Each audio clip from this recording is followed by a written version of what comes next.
Let's start with another one that most people have probably heard of, but is practically unheard of in the mobile phone industry. It's designed like a safe. Let's take a look at which one it is. Welcome to the Lيجن universe. This is the Lenovo Lيجن Y70 Pocket Super Gaming Box, and this is probably a feature that will be unlocked later. What I have in my hand now is the Lenovo Lيجن Y70 2026. You can see the Lيجن brand here. The entire back cover feels very similar to the Lيجن gaming laptop. When the light shines, you can see the bling bling effect inside the back cover. The entire logo is actually glossy, and you'll find that the two materials are completely different when you touch it. The whole phone looks quite square from the back, including the buckle part, which also has a relatively angular design. The frame is very interesting. It's a black frame, but you can see that there's a drop between it and the back cover and the front glass. Looking at it from the side, there's a customizable button, power button, and volume buttons on the right, a microphone at the top, and a speaker, SIM card slot, and charging port at the bottom. It's undeniable that its design style is very consistent with the Lيجن series, a cool all-black aesthetic. I've been using the new Lيجن Y70 for a few days now, and today I'd like to share my initial impressions. The Y70 uses very simple lines, creating a robust body. Thanks to its sharply tapered corners, it feels like a large phone in your hand. But on a side note, these past few days I've particularly enjoyed rubbing my hand between the two different materials, a bit like frantically pressing the buttons on a ballpoint pen as a child. Very stress relieving. The buttons are very crisp and have a strong tactile feedback, including the customizable button. If I had to describe my overall experience with the Y70 in two words,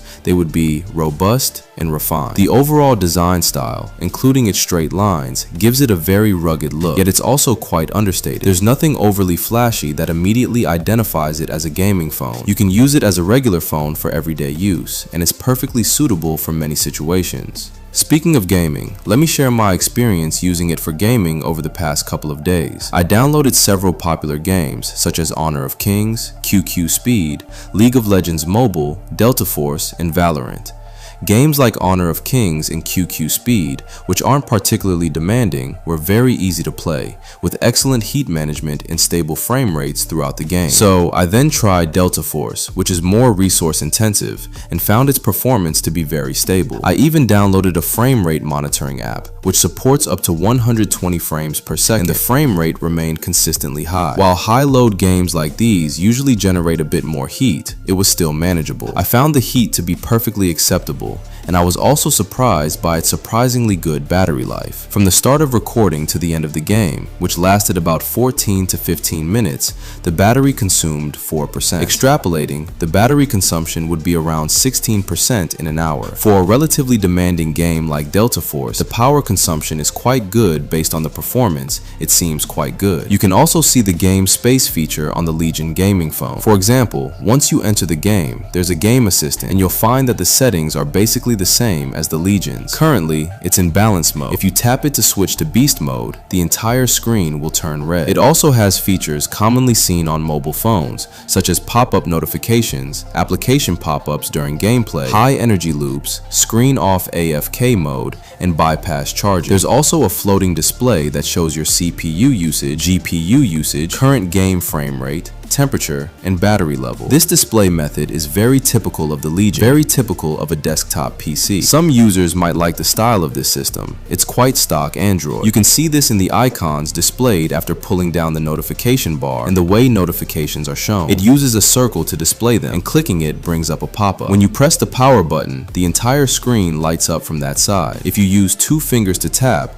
the screen lights up from the point you tap. These little details are quite fun. While it's very stock Android in these aspects, its localized features are actually quite good, including caller ID display, the ability to activate access cards and transportation cards, and even a dynamic island function when listening to music. Although there are many mobile phone products on the market, the Lيجن Y70 has very accurately positioned itself in a market gap. Lيجن Y70 gaming phone come with 6.82-inch flat OLED panel with a 2K resolution and a 144Hz refresh rate. It's pack a massive 8,000 mAh battery with 1,200 charge cycles. It supports 90 watts fast charging. For heat dissipation, the Lيجن Y70 is to feature a robust thermal architecture that includes a 5,500 square millimeter VC cooling system, 12 watts liquid gold thermal interface material, and 10 watts high thermal conductivity gel. They come with dual camera setup, 50 megapixels plus 8 megapixels plus 32 megapixels front camera. Legion Y70 is powered by the Snapdragon 8 Gen 5 chipset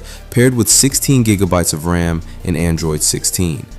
The device will come in black and white shades. Many years ago, we often heard the term gaming phone, but those early gaming phones were too flashy and unsuitable for everyday use in many situations. The Legion has brought its design language and style from its gaming laptops to its phones. At first glance, it has a rugged, performance-oriented appearance and design, but it doesn't immediately scream gaming phone. Therefore, for many people looking for a phone that's unique, rugged, has a gaming style, and can handle many everyday scenarios, Legion Y70 on 19th May, it will be officially unveiled.